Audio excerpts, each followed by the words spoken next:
দুঃখ, আঘাত, কষ্ট, যন্ত্রণা, লাঞ্ছনা, বারবার চোখে আসে কান্না।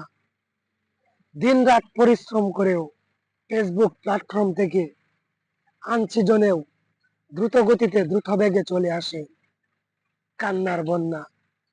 দুঃখ, আঘাত, কষ্ট, যন্ত্রণা, লাঞ্ছনা আর কতদিন আমি সয়ে যাব নীরবে প্রতিদিন। আমরা সাধারণ মানুষ যারা নিরপেক্ষ মানুষ, অসহায় মানুষ যারা মাহারা, বাবা হারা সন্তান এতিম যারা, দিনমজুর, রিক্সাওয়ালা, ঠেলাগাড়িওয়ালা, ভ্যান গাড়িওয়ালা, তারাই কিন্তু আজকে এই ফেসবুক প্ল্যাটফর্ম থেকে অত্যন্ত দুঃখের দুঃখী, অত্যন্ত কষ্টের সাথী, আমাদেরকে একটু উচ্চ ধরনের মানুষ, তারা আমাদেরকে লাইক কমেন্ট সাপোর্ট থেকে বঞ্চিত করে রেখেছে। আমরাও চেষ্টা করে যাব যেন সফলতার পথ কখনো না কোনো একদিন যেন আমরা ফিরে পাই।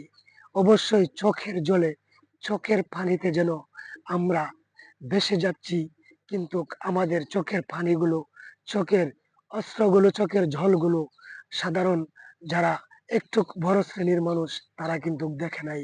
আমি অবশ্যই ওনাদের জন্য দোয়া করি, উনাদেরকে যেন আল্লাহ হেফাজতে রাখে, উনিদেরকে যেন আল্লাহ হেদায়েত নসিব করে। এবং আমাদেরকে একটু আপনারা দেখে রাখবেন, যারা আমরা মধ্যবিত্ত নতুন, অবশ্যই আমরা একজনের পাশে আরেকজন থাকবো, একজন আরেকজনকে হিংসার চোখে দেখবো না, একজন আরেকজনকে মন থেকে ভালোবাসার চেষ্টা করব।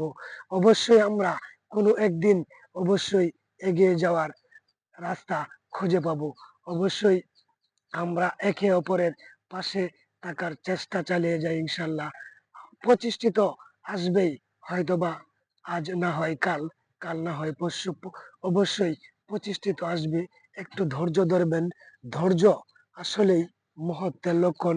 ধৈর্য যারা আছে সেই কিন্তু আসলেই এই ফেসবুক প্ল্যাটফর্মে প্রতিষ্ঠিত হবেই ইনশাল্লাহ। যে যতটুক কষ্ট করেছেন ঠিক ততটুক কষ্টের উপার্জন আপনারা অবশ্যই সময় হলে অবশ্যই পেয়ে যাবেন। অবশ্যই আপনারা আমার জন্য একটু দোয়া করবেন। আমিও আপনাদের জন্য সবসময় দোয়া করি, সবসময় আপনাদের জন্য কৃতজ্ঞতা প্রকাশ করি, সবসময় আপনাদেরকে সালাম দেওয়ার চেষ্টা করি, সবসময় আপনাদেরকে ভালোবাসার চেষ্টা করি। অবশ্যই ভালো থাকবেন, সুখে থাকবেন, সুস্থ থাকবেন। আপনাদের সুস্বাস্থ্য কামনা করে আমি আমার আলোচনা এখানেই সমাপ্তি ঘোষণা করছি। সকলকে ধন্যবাদ জানিয়ে আবারও আপনাদেরকে সালাম জানিয়ে বিদায় নিচ্ছি। আসসালামু আলাইকুম ওয়া রাহমাতুল্লাহি ওয়া বারাকাতুহু। অবশ্যই ভালো থাকবেন, সুখে থাকবেন, সুস্থ থাকবেন। আলহামদুলিল্লাহ। আসসালামু আলাইকুম ওয়া রাহমাতুল্লাহ।